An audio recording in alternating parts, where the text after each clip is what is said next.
father and the best daughter. Our Shaykh, alhamdulillah, has come all the way from New Jersey.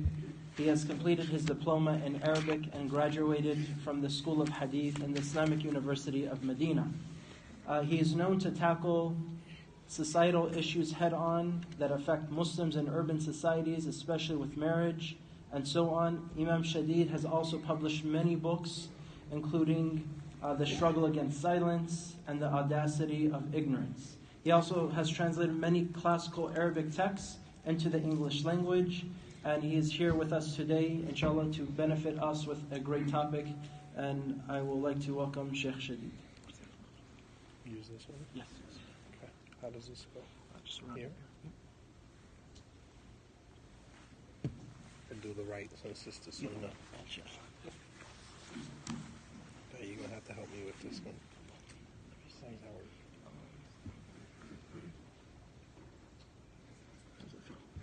Okay, it looks a little awkward though. How's that? Okay, that looks about right there.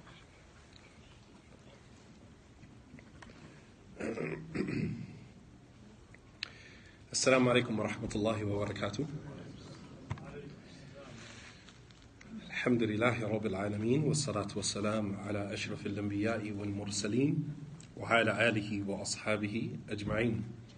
So the topic of my discussion with you guys today is the relationship between father and daughter. And we'll be examining the relationship between the Prophet ﷺ and his daughter Fatimah. One of the most important relationships that a woman will have in her life is the relationship that she has with her father. It is important to the personal development of the woman as it relates to her self-esteem, her self-respect, and the overall good morals and values that she creates for herself, by which she will engage the world around her as she moves on in her life. It will also impact greatly how she interacts with the opposite sex, how she interacts with men in her life as she moves forward. That's as it relates to her husband, her brothers, as well as her sons, and if she has sons. The relationship between a father and a daughter is very unique in that the father is the first man that introduces love to his daughter from a male-female perspective. All right, she's the first man that he's the first man that she's going to fall in love with. And although her love for her father is different than the love that she will have for her husband, love that she will have for her children, however, nonetheless, it is love. So he is introducing her to love based upon that relationship that she has with him. All right? And the love will provide her, the love that she receives from her father will provide her with the comfort that is necessary for her to navigate through life. And it'll become the pillow and the cushion for her where she will always be able to go back to when life is giving her a rough time. Sometimes we all need someone, especially as men. You know, there's times when you just want to pick up the phone and call your mom, and you don't want to talk to your father at that point. You need a mother's comfort as a boy. My mother died when I was 16, so I'm kind of in the world by myself at this point, right? It's been a long time. I don't have that luxury of just picking up the phone and calling my mom and saying, hey, I need that maternal comfort that only you can provide. All right? So for those of you who your moms are still alive and you still have access to them, cherish that. Because you don't get that again. You're never going to get another chance at that. So take advantage of that while you still have it. And similarly for women to be able to, call their dads and have that relationship with their fathers, that comfort, that paternal comfort that only a father can provide for his daughter. And this is because a lot of times we feel that the world has failed us, has let us down, and disappointed us, and we need somebody to help breathe life back into us. All right? Today we're going to take a look at a very unique relationship between a father and a daughter to give us a basic idea of what an ideal relationship between father and daughter should look like in the Muslim home, so that we can begin fostering these types of relationships to protect our daughters from some of the pitfalls that some women have, fallen into in their relationships later on, because that relationship wasn't fostered in the home between her and her father. And we shouldn't feel slighted, because struggle builds character. If you didn't receive that type of relationship in the home from your parents, then you shouldn't necessarily feel slighted, because whatever lessons Allah is going to give you in your life is going to help balance and help offset what your parents didn't give you in the home. All right, you will get the lessons in life that you are supposed to get, so that you learn what you are supposed to learn. Prophet Ibrahim alayhi salam, he said to his father, Ya abati inni qad ja'ani min al-ilmi ma lam ya'tika fattabi'ni ahdika siratan sawiyya. Ibrahim said to his father, "Oh, my father, knowledge has come to me that didn't come to you. Like, I have gone through certain things in my life, and I've received revelation from God, and I have knowledge about things that you don't necessarily have. Follow me, and I'll guide you to the straight path." So here's the relationship between a son and a father, who the son had certain experiences in his life by which he was able to share those experiences with his father and guide him in a certain direction. So just because some people might feel slighted, well, I didn't have that type of relationship with my mom, or I didn't have that type of relationship with my dad, you shouldn't feel slighted because of that. فَاقِدُ شَيْءٍ لَا يُعْتِي. Someone who doesn't have something can't give you what they don't have. Father can't give you love and attention and comfort if he wasn't necessarily shown that, or he doesn't know how to show it. Right? My father at 60-something years old, one day I asked him, I said, what was the relationship between you and my grandfather? Did my grandfather ever tell you that he loved you? He said, out of all of the years that I can recall of my relationship with my father, he said, my father has never told me that I love you. And I said, well, that's ironic, because you've never told me you love me either. I said, so let's break that cycle. I said, I love you. And I embraced him. You see how that works? Faqidu shayla yu'ti. Somebody who wasn't exposed to something, they can't really give you what they weren't exposed to. They can't give you something that they don't have. So while we might be sitting back thinking, well, I didn't have that relationship with my dad, I didn't have that relationship with my mom, perhaps it's not necessarily their fault. Perhaps they weren't shown that type of love and that type of comfort and that type of, so they weren't able to give it to you.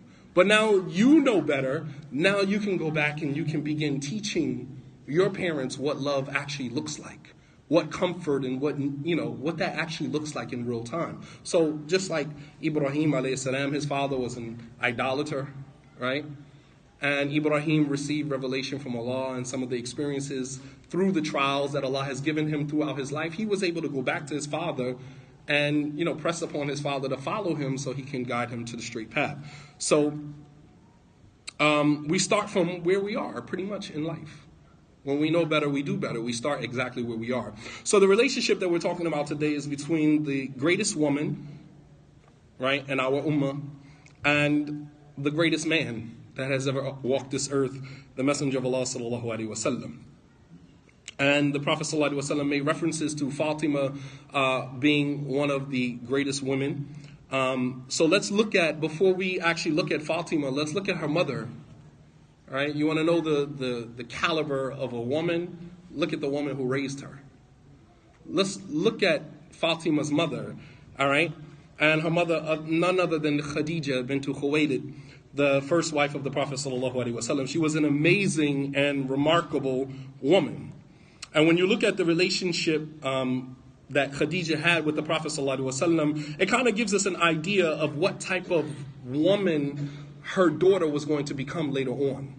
All right, and this is, just kind of a free tip for brothers. Before you marry a woman, look at her relationship with her mother. Before you marry a woman, look at her relationship with her mother, and that will tell you a lot about her. All right, as I believe it was Shakespeare who said that, or was it Oscar Wilde, that the tragedy of women is that they become like their mothers. And the tragedy of men is that they don't. But if you want to look at a woman, she's usually going to be a replica to some degree of the woman that nurtured her. So when we look at Fatima, we can kind of see the type of relationship that she had with the Prophet ﷺ based upon the relationship that her mother had with the Prophet ﷺ. Khadija was wealthy. She employed the Prophet ﷺ at the beginning of their journey, and then she ended up marrying him. She proposed to him.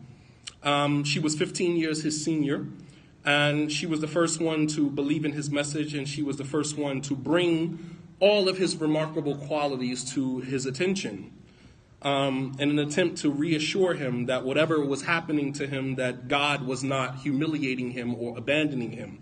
As we know, the incident when he met Jibreel for the first time, and then he ran home to Khadija. Out of all of the people he could have run home to, here again, that maternal comfort. He could have ran to Abu Bakr.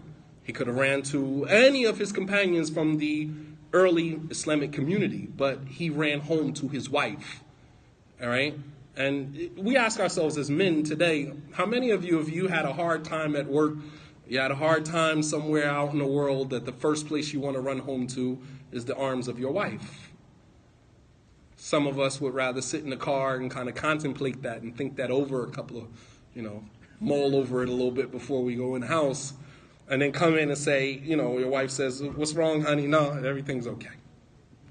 The Prophet ﷺ didn't do that. Love is the ultimate vulnerability.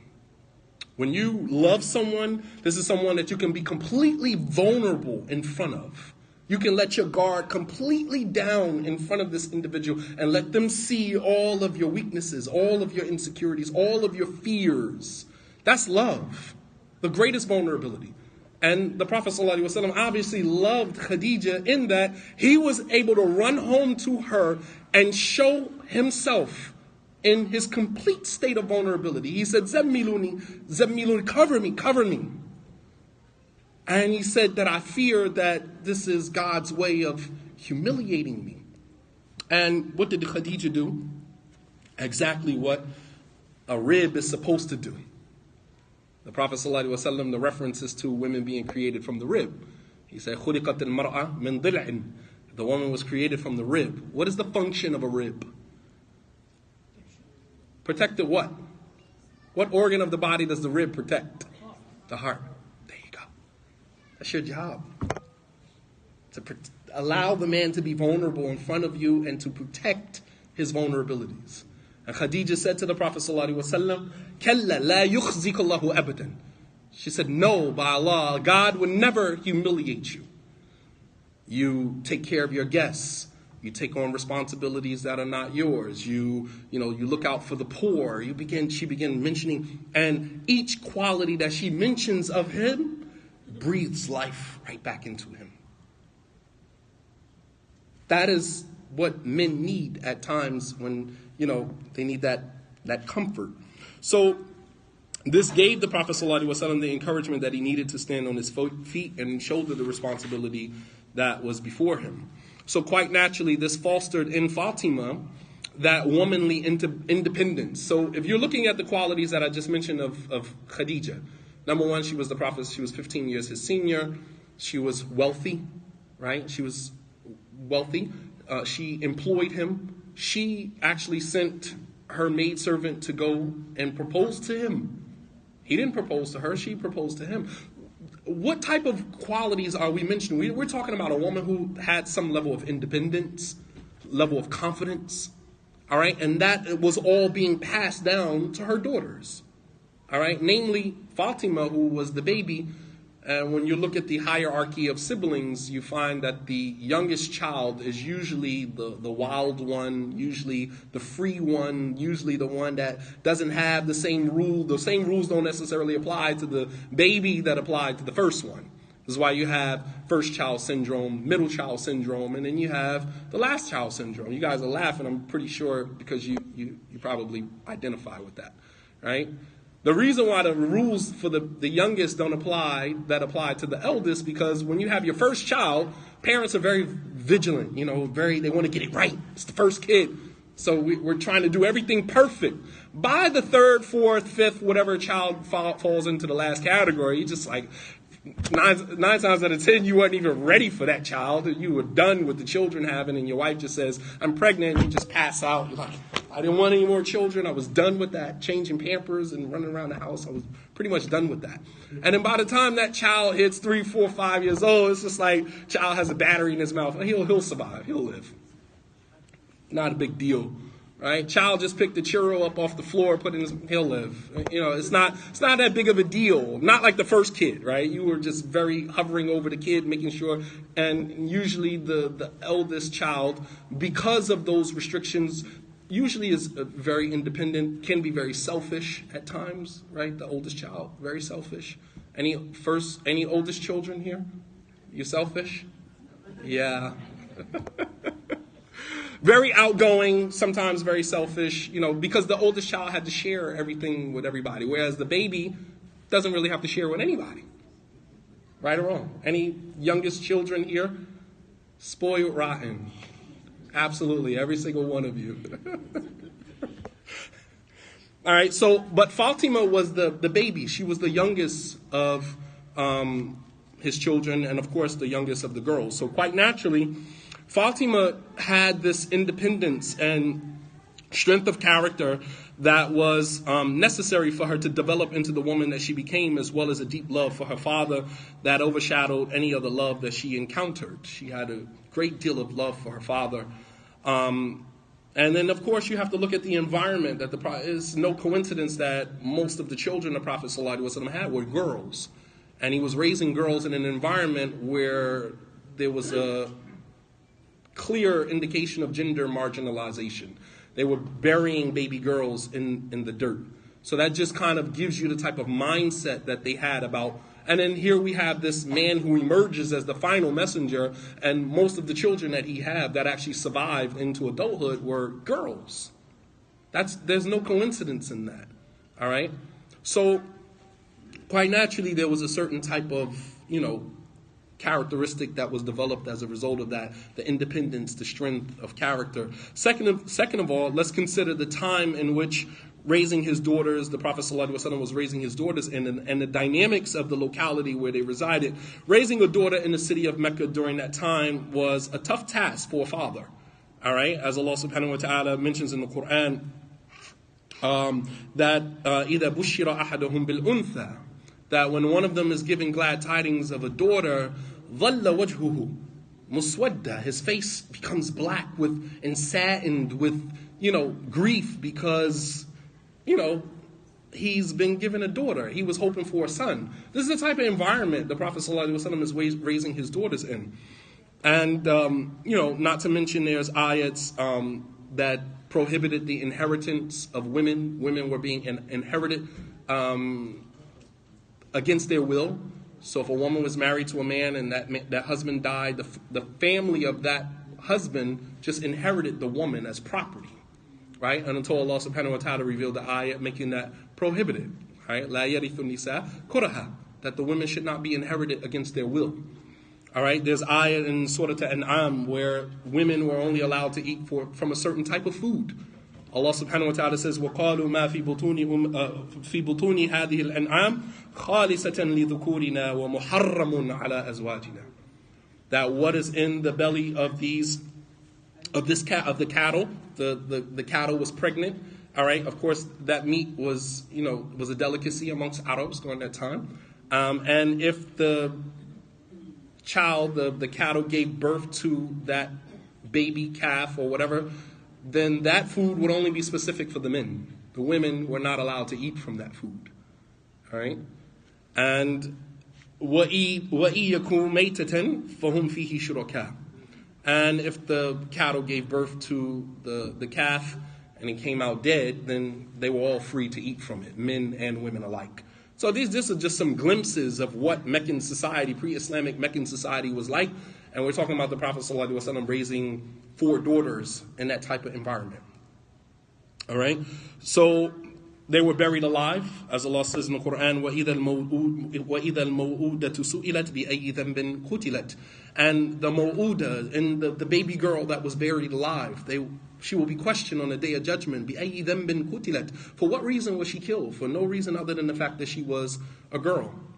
All right? And although we're not burying daughters alive today physically, Emotionally, we're burying them alive because we don't give them the room where they can grow and develop into strong, confident women, so they end up being passed on from hand to hand, from their father's hand to their husband's hand, and they actually have no control or no autonomy over the direction of their lives. And, excuse me if I'm speaking in a place where I know a lot of cultural Islam, right?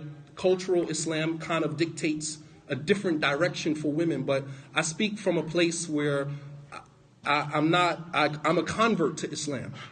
So my outlook on Islam is totally based upon what is in front of me. I don't have a culture that has shaped my view of Islam despite what the Quran and the Sunnah says.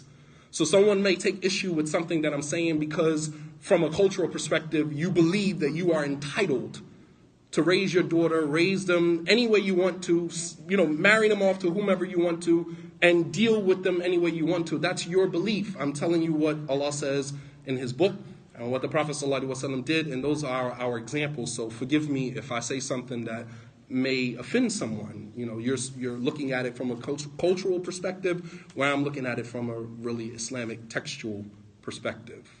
All right, so I don't mean to harm anyone. I don't want anybody walking away and now thinking, okay, well, you have some women who might sit here and listen to this and say, well, maybe he's right, he has a point, and then go try to challenge your parents, challenge your father, challenge the cultural structure under which you're being raised. If that's what happens, then so be it. Allah subhanahu wa ta'ala has inspired you. All right, if we don't change, if we change nothing will change. But we have to begin to make a distinction between what is cultural and what we were raised upon culturally, and what Allah subhanahu wa ta'ala actually says in His book, and what was demonstrated to us by the Prophet sallallahu alaihi wasallam. So this was similar to the time of Prophet Musa. So while today in today's society we don't necessarily kill baby girls physically, all right, but we kill them spiritually. We kill their spirit. Can't imagine how many girls are out here and don't value themselves. All you got to do is take a look on Instagram. Every third post on Instagram is some teenage girl, some young girl twerking or jiggling her, backside on, for likes and reposts and retweets. Some girl doing some makeup tutorial, trying to show other girls how to put on a glob of makeup on their face. And doesn't matter how much makeup you put on your face, you can't cover the insecurity that you doing this tutorial is really demonstrating to the world. You are insecure about how you look, your natural look that Allah subhanahu wa ta'ala gave you. And I don't care how much makeup you put on your face, it doesn't cover the insecurity that you are trying to make the world believe you don't have. And so while we don't bury the baby girls alive today, we're actually killing their spirits. Because we're making them unconfident. They don't have any confidence. They don't have any self-value. They go into relationships with men and just let men walk all over them. You're a doormat. And you're a doormat because you weren't given values. Or you were given values, but you don't feel confident enough to implement those values. So it just becomes theory with no practice behind it. This is the way that we're killing our girls today. So it's symbolic to some degree. So this was similar to the time of Musa, when raising boys was just as difficult, considering the fact that Fir'aun was slaughtering the male children from Bani Israel. All right? So this is what is happening. So the Prophet ﷺ, from the onset of revelation, he took a very unconventional approach to challenging this status quo in Meccan society. In that, of course, Allah blessed him with daughters, and he went against the normacy of his society as it relates to the outlook that they had on women. And both in statement and action. The Prophet ﷺ said, "Man ala jariyatayn hatta tablugha ja'a yawm al-qiyamah ana wa huwa kahatayn." The Prophet ﷺ said, whoever raises a young girl until she reaches the age of puberty, then he will be with me yawm al-qiyamah like this. And he held up his two fingers to demonstrate the closeness. Why do you think he said that? He said that because he's challenging the status quo. He said whoever raises a young girl or two young girls, Jadiyatain, raises two young girls, right, until they reach the age of puberty, meaning don't kill them in their infancy. That's basically what he was saying. But he was using an incentive. He said, you will come on Yawm al-Qiyamah and you will be like me. And he held up, be like this with me. And he held up his 2 fingers as an incentive to stop killing your baby girls. Stop killing them. And he used the reward in the hereafter of being close to him. This demeaning attitude towards women has such a lasting effect on their minds that women begin to view themselves as less than. All right? The Prophet ﷺ said, إِنِّي أُرِيتُ النَّارِ وَرَأَيْتُ أَنَّ أَكْثَرَ أَهْلَهَا النِّسَاءِ. The Prophet ﷺ said, I was shown the hellfire. I just want to show you how when you feed a person a narrative so much, they begin actually believing it.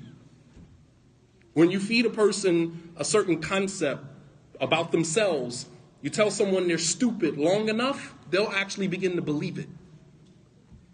Right? The Prophet ﷺ, he said that I was shown the hellfire, and I saw that the majority of the people in the hellfire were women. فَجَاءَتْ إِمْرَأَةٌ مِّنْهُنَّ فَقَالَتْ يَا رَسُولَ اللَّهِ لِأَنَّنَا نِسَاءٌ. Woman came to the Prophet ﷺ after hearing him say that. She said, are we the majority of the people in the hellfire just because we're women? This was based upon how women were viewed in that society prior to him emerging with the message of Islam. She said, are we going to be the majority of the people in the hellfire simply because we're women? And then the Prophet ﷺ explained and he clarified that it had nothing to do with their gender. However, it was because of a particular character flaw that is more common with women than with men. He said, يُكْثِرْنَ اللَّعْنَ وَيَكْفُرْنَ الْعَشِيرِ. He said that you curse your husbands a lot and that you are ungrateful. Right? A man can spend his whole entire life. لو أحسنت إلى إحداهن الدهر ثم رأت منك شيئا قالت ما رأيت منك خيرا قط. He said that this particular quality or character flaw that women should be, very sensitive to and very aware of. He said that a man can spend his whole life doing nothing but right by you, and the moment you see one thing wrong, you say, ما رأيت منك خيرا قط. You've never done any good for me. Right? These generalities, there's nothing that destroys a marriage or a relationship quicker than a generality. When you say, you never do this. I never do that? That's exaggerative. That's a gross exaggeration. There's nothing that destroys a relationship quicker than that. Especially for people who are literal. I'm a very literal person. So if someone said that to me, I'm going to decipher your words and I'm going to make you eat your words. I never do.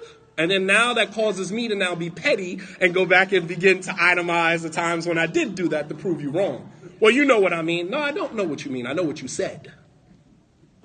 I'm not a psychiatrist. I'm not a psychologist. It's not my job to sift through your words and see what you meant and what you didn't mean. Say what you mean and mean what you say. You understand? Very dangerous, to use generalities. You never do this. You always do this. Right? And this is one of the reasons why the majority of the women in the hellfire, the majority of the inhabitants of the hellfire, not to mention that the majority of people in the world are women. Women outnumber men. Here in America alone, the male to female ratio, right, is always going to be disproportionate. Because in every time, in every age, in every era, women always outnumber men. So quite naturally, when he said the majority of the inhabitants of the hellfire are women, then of course that has to do with a lot of factors. None of them has to do with their gender.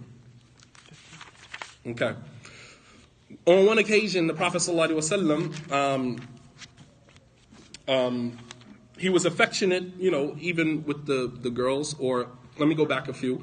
So the relationship between Fatimah and the Prophet ﷺ sets the standard of how we would ideally like to see our relationships in our communities with our daughters.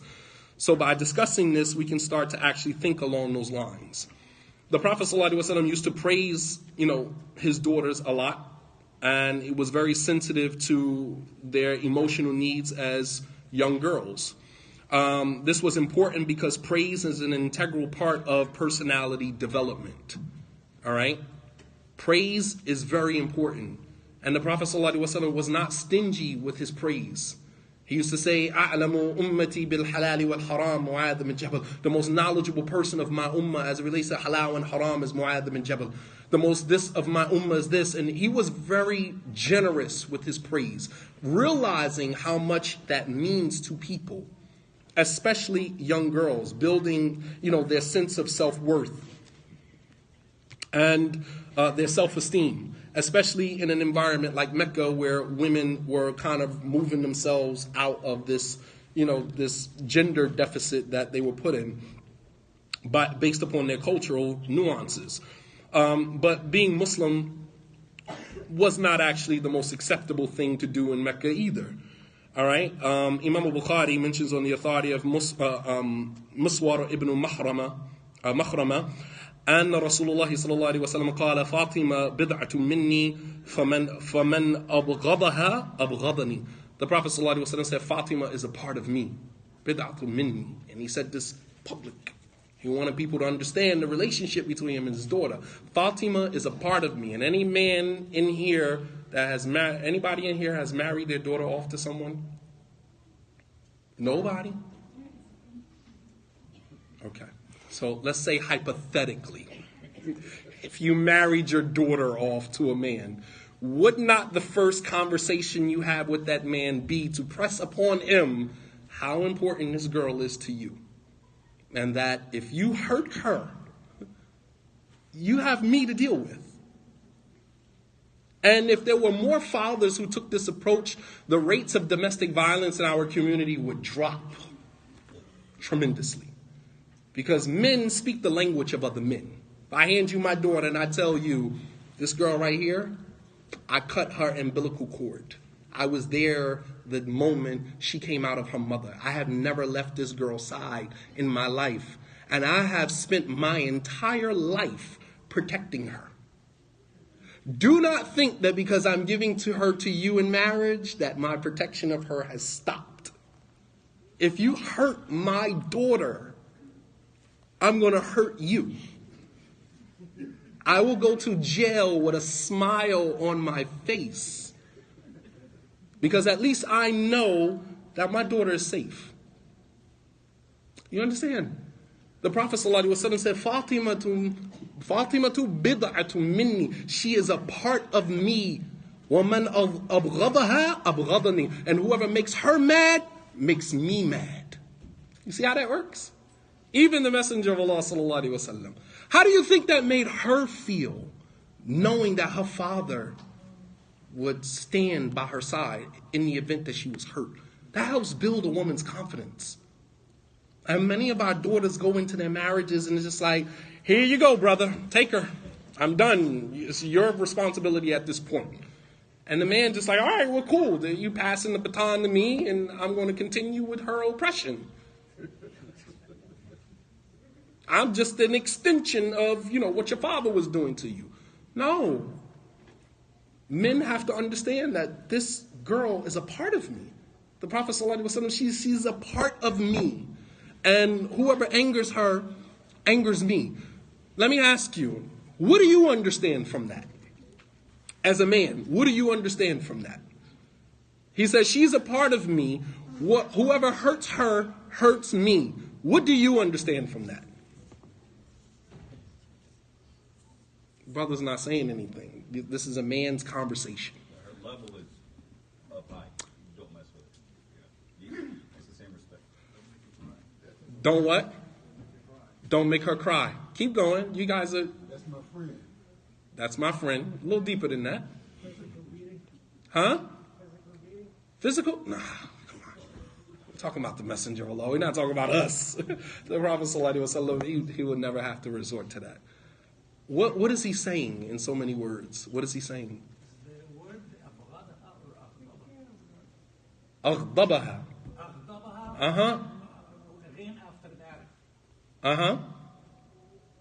Whoever makes her angry, makes me angry. Thank you. Why did it have to be a sister? Come on. I was rolling dice on you guys, man. Let me down. Say it again, please, for the people in the back that didn't hear you. Thank you. Just as you would not want to anger me, don't anger my daughter. Treat her just like you would treat me.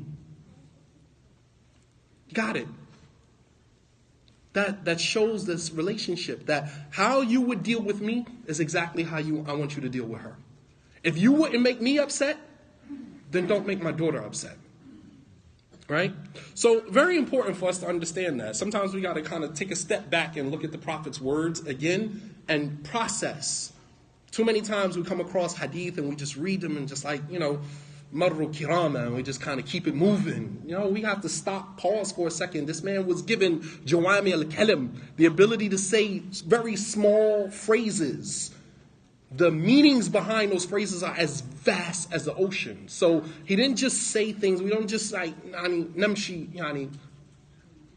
go right past his words and just as if we understand. There are deeper implications of what he's trying to say. He mentioned in another hadith, he said, Ya Fatimah, ama turdina an takuni sayyidat an-nisa al-alamin fadhahikat. The Prophet ﷺ said to Fatima, he said, Fatima, would it not please you that you are the best of the women in the world? Fatima started smiling. What is he doing? What is he doing? Building her up. Building her up. There you go. Building her confidence. Fathers in here, have you ever said that to your daughter? This is a rhetorical question. I don't want to put anybody on the spot. But have you ever said to your daughter, you are the most beautiful girl in the world? Have you ever said to your daughter, I love you more than anything in the world? Have you ever said to your daughter, you are the smartest girl I know? Right? I mean, like, these type of phrases, they may seem small in the grand scheme of things, but you never know how that impacts a girl. Any of you girls, have your fathers ever said things like this to you? Did it not help build your esteem? Even if it was for that moment, even if it was just momentarily, just for that moment, you're so high in your esteem at that moment when he says that to you. I just said to a brother, remember we were leaving the masjid, I said to the brother, he said, you gave a great khutbah. I said, the khutbah wasn't as great as your looks, man. You should be on the cover of GQ. He just starts smiling. Gone. Gone. I mean, you just never know how your words impact people. Words have power. Allah created Isa ibn Maryam with kun, fayakun, one word, be. Don't tell me words don't have power. Allah created a whole human being with one word, be. Words have power. So, we have to be, the Prophet ﷺ, he was affectionate with the boys as well. Like Hassan and Hussein, whom he used to kiss and play with. This also helps build the self-esteem of the young boys as well. All right, so much so that even one of his companions, Aqra ibn Habis, he saw the Prophet ﷺ kissing his sons, kissing Hassan and Hussein, and he said, "Inna li ashratun min al-walad ma qabbaltu minhum ahadan." I have 10 sons. I've never kissed one of them. And the Prophet ﷺ, he said, "Awa amlik an naza Allahu min qalbika ar-rahmah." He said, if Allah was to remove mercy from your heart, would I have the power to put it back? If Allah has removed mercy from your heart that you can't kiss your sons, what do you want me to do? What do you want him? In another narration, he said, "Man la yarham la yurham." He who does not show mercy will not be shown mercy. Kama tudinu tudan. Just as you interact with the world, that is how the world is going to interact with you. So if we have children and we're not showing them mercy, then perhaps those same children are not going to be merciful to themselves because it wasn't shown to them. Perhaps Allah subhanahu wa ta'ala may not have mercy on us. Do some of us really believe that as adults we're having such a horrible time with life as adults simply because we made the life of our children horrible? You don't think that comes back to you? The relentless beating, physical abuse of our children, the verbal abuse of our children, you don't think that comes back to you in your old age? That comes back. The world has a way of balancing itself out. The type of energy you put out is what you get back. Hal jaza'ul ihsan illa al-ihsan. Is not the reward of good anything but good. Wa jaza'u sayyi'atin sayyi'atun mithluha. And the reward of evil is an evil just like it. No matter what you put out, that's exactly what you get back. And, we have to be mindful of this as parents. But the Prophet ﷺ, one time, he stopped the whole khutbah because he saw Hassan and Hussein tripping over their sandals. Look at the mercy. He stopped his entire khutbah to get down off of the minbar and go fix the sandals of his grandsons who were tripping over his sandals during the khutbah. You know, the khutbah that he's given to the community is not as important as catering to these two young men who are at some point going to become leaders in their own respect. So it's important, everything was calculated. The Prophet ﷺ used to carry his granddaughter, Umama, on his shoulders. Carry her on his shoulders while he was in the salah.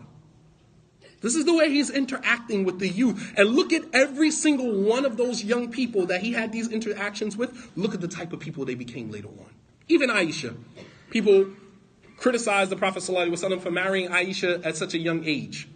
Psychologically, if a man was to marry a woman at a young age and she was forced in that situation or whatever, she would not have become the type of individual that Aisha became. Psychologically, she wouldn't have been able to move forward in life because she would have had an arrested development. Married at such a young age, pushed off and forced off into a marriage as, people make it seem. This woman became a scholar. People sat at her feet learning from her. She led an army. I mean, where did this confidence come from? If she was somehow, forced into a marriage or married at a young age where she wasn't able to make mature, proper decisions, where did all of this confidence and knowledge and wisdom, where did all of this stuff come from? Shaqiq ibn Abdullah, he said that we've never ran into an issue and then we went to Aisha except that we found that she has some knowledge about it. The ability to retain knowledge, the ability to teach, the wisdom, confidence, all of that. That does not come to someone who is living a life of oppression. When you're oppressed, you're dealing with psychological trauma that you spend the rest of your life trying to get over. You don't come out of that situation healthy mentally and otherwise. But I'll make this the last point. It was mentioned in the Sunnah of Abu Dawood on the authority of Abu Qatada, who said, بينما نحن في المسجد جلوس خرج علينا رسول الله صلى الله عليه وسلم يحمل أمامة بنت أبي العاص ابن الربيع وأمها زينب وهي الصبية يحملها على عاتقه فصلى صلى الله عليه وسلم وهي على عاتقه ويضعها إذا ركع ويعيدها إذا قام حتى قضى صلاته يفعل ذلك بها. If I said nothing else for the duration of my time here, this is enough. Abu Qatada said that we were sitting in the masjid on one occasion, just sitting, and the Prophet ﷺ comes in the masjid carrying his granddaughter Umama on his shoulders. The two legs are dangling here, and she's sitting on his shoulders. Right? And he said that Umama, she was the daughter of his daughter, Zainab. This was his granddaughter. So we can see that the Prophet ﷺ's interaction with his granddaughter, is just an extension of how he interacted with his daughters. This is the way that it was. All right? He's carrying her on his shoulders. And she was a young kid. And when he would go into ruku', he would take her off his shoulders, put her down, finish his ruku'. When he came back up, he would pick her back up, put her on his shoulders. And then when he went down into sujood, take her off. And I mean, it seems like it could interfere with one's salat. It would probably interfere with our salat because we're functioning with, very little iman and concentration. So it's hard enough on our own to focus in the prayer without carrying a child. We're talking about a man who, when he stepped into the salat, as Aisha said, when the adhan was called, كَأَنَّهُ لَا يَعْلَمُنَا, it was as if he didn't even know who we were. We didn't even exist in his eyes when the adhan was called. This is the type of person that we're talking about, carrying his granddaughter on his shoulders. So it didn't really interfere with his salah. But building that confidence, even while he's praying, was important to him. This is his granddaughter. I have to make sure that I invest as much as I can into her personal development so that she grows up becoming an asset, not a liability. Are we raising our daughters to be assets to the lives of the men that they come in contact with? Or are they becoming liabilities? That's the question. And he would do this all the way up until the salat was over. So the Prophet ﷺ, the sensitivity that he had with his granddaughter, his daughters. And I mean, there's so many other examples. I have at least maybe 5 more pieces of paper with just hadith after hadith after hadith of examples of the Prophet ﷺ and how he interacted and helped shape and formulate the personality of not just his daughters, but even his granddaughters, even other women in the community. So it's important that, girls at a young age, that they learn how to develop that relationship with their fathers. And even if the father seems to be aloof, doesn't seem to be, very engaged in, that whole paternal relationship, then the girl has to put pressure on him to engage her. Same way with your husband. You're going to come at home at times and your husband's not going to want to be involved or engaged, and you have to pressure him to be engaged. Sometimes the phone has to be taken out of your hand, put your phone down, and engage me. It has to happen. All right, we want to build people. We want to build strong personalities, especially with our daughters, so that they go out and embrace the world not as a damsel in distress, but they go out and they face the world with confidence, exuding the character of the Muslim woman as she is described all throughout the Quran. May Allah subhanahu wa ta'ala reward you guys for giving me your time and listening. May Allah subhanahu wa ta'ala bless you all. And may Allah subhanahu wa ta'ala allow us to, adhere and take from the examples of the Prophet sallallahu alaihi wasallam in our developing and our raising our children. This is very pertinent in today's time. My khutbah was about, the relationship between fathers and sons. And I mentioned example after example after example in the Quran. It's not haphazard. If it's in the Quran, it's not fortuitous. It wasn't put there randomly. Allah subhanahu wa ta'ala selected, right? We were talking about Luqman, right? The only thing we know about Luqman from the Quran, I'm not talking about what the Prophet sallallahu alaihi wasallam mentioned about it. The only thing that we know about Luqman, and there's a whole surah named after him, and the only thing that we have of his whole entire life is one conversation that he had with his son. That wasn't coincidence. Allah subhanahu wa ta'ala knew what he was doing when he selected from the life of Luqman just that little conversation and put it in the Quran. Because there was benefit in that. The relationship between Ibrahim and Ismail. The relationship between Prophet Nuh and his son. Dawood and Sulaiman. I mean, there's relationships between, Ibrahim and Azar. Relationships between fathers and sons. And, we need to begin building this familial manifesto that we have in the Quran, that we can begin raising our children, getting it right. It's easier to raise strong boys than to repair broken men. That's a phrase by Frederick Douglass, right? It's easy to raise strong boys than to repair broken men. Meaning, if we start from the beginning, giving them the correct tarbiyah as they get older, then we don't have to worry about all of the damage and the problems that the people have into adulthood. We have very little to worry about. You only get one chance to get it right the first time. Mull over that for a second. You only get one chance to get it right the first time. You don't get another first time. And Allah subhanahu wa ta'ala knows best. وصلى الله على نبينا محمد وعلى آله وصحبه وسلم تسليما كثيرا وآخر دعوانا أن الحمد لله رب العالمين. Jazakallah khair wa barakallahu feek, Sheikh Shadeed Muhammad, for that enlightening talk. So inshallah we're going to break for Maghrib prayer, and then right after Maghrib prayer we'll have Majid Mahmood with us here, and the topic will be a Muslim's guide to a proper work-life balance. And then in the Sheriff's Department, we will have with Sheikh Shanawi and Brother Ali Muhammad, Balancing Sins While Desiring Paradise. There'll be a lecture geared to the brothers and sisters youth, inshallah. Jazakumullah khair. Subhanak Allahumma wa bihamdika ashhadu an la ilaha illa anta astaghfiruka wa atubu ilayk. Takbir! Allahu Akbar, Allahu Akbar. Why did I put this thing away that I never even pushed?